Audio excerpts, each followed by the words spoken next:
Do you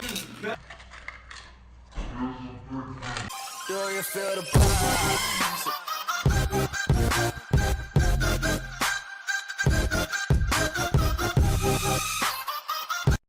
What is up, guys? We are making dinner right now. It's the one-pan Orzo Italiano from HelloFresh. So we're just going to be following the recipe. Okay, so it says to quarter the lemons and also to chop the tomatoes. So that is what we're going to do. So Mark is done quartering the lemons right there, and Dad comes in. Look what he does. Look what he does. He wipes the knife before switching to the garlic. Now that is top culinary knowledge. Watch out for the garlic.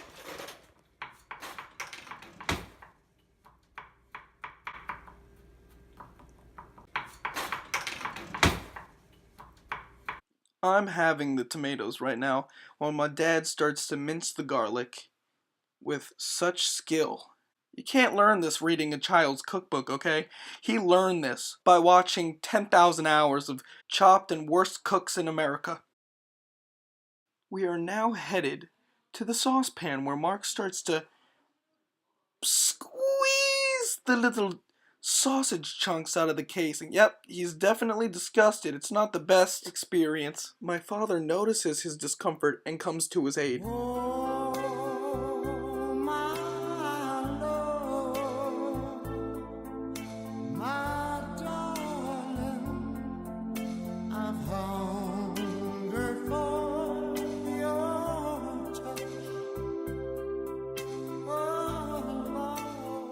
Wasn't that lovely?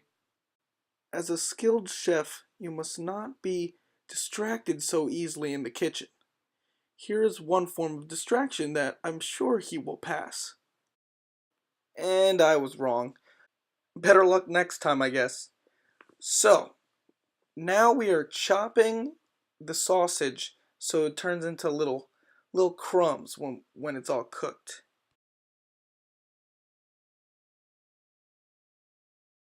As my dad is cooking the sausage, I'm starting to pick the parsley.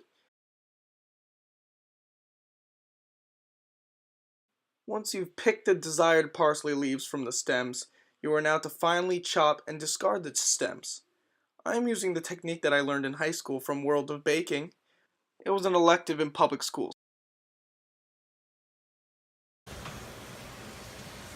Here I am using my fingers to actually sharpen the knife. It was a technique conceived by a Bangladeshi cook called sharpen with finger. Here you could see Mark scraping the tomatoes into the sausage, and he's starting to get a little cocky, as you could tell. Now the golden rule for cooking in the kitchen, we should all know, is pride comes before a fall. Here he is, humbled so quickly, because he cannot open the bag of orzo.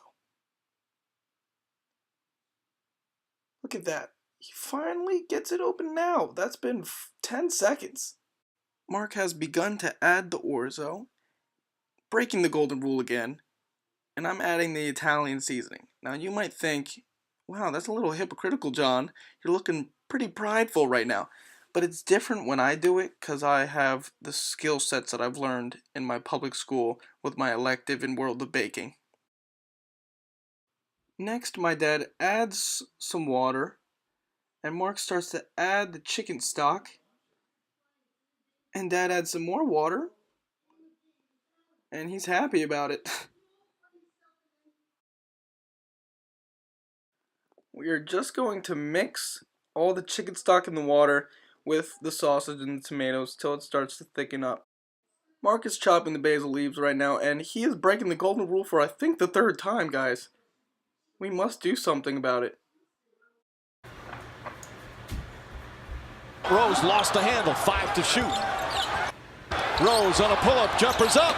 It's good, rattles home. Perfect example that you miss 100% of the shots you don't take. Mark is scraping the basil that he chopped, and we're gonna stir that in for 3 minutes and just let it all soak up. This handsome young man will now add the Parmesan to the orzo. His Snapchat is twinswag38. You should probably add him. And Mark is adding some salt and also squeezing the lemon.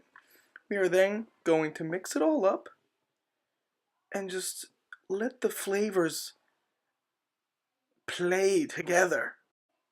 We are switching the pan so we can put this in the oven because the pan that we were cooking in is not oven safe. So be sure that it is oven safe because you do not want to be cleaning 2 pans instead of 1. My dad is flattening the orzo so we can then sprinkle panko breadcrumbs as well as some extra Parmesan cheese. And then we're going to put it in the oven where it will bake and get really nice and crispy. Feel free to grab the oven mitt as flagrantly as my brother, and also dab for protection because you don't know how hot the air is coming out of that oven. If the Lord wills it, it shall bake for 3 minutes.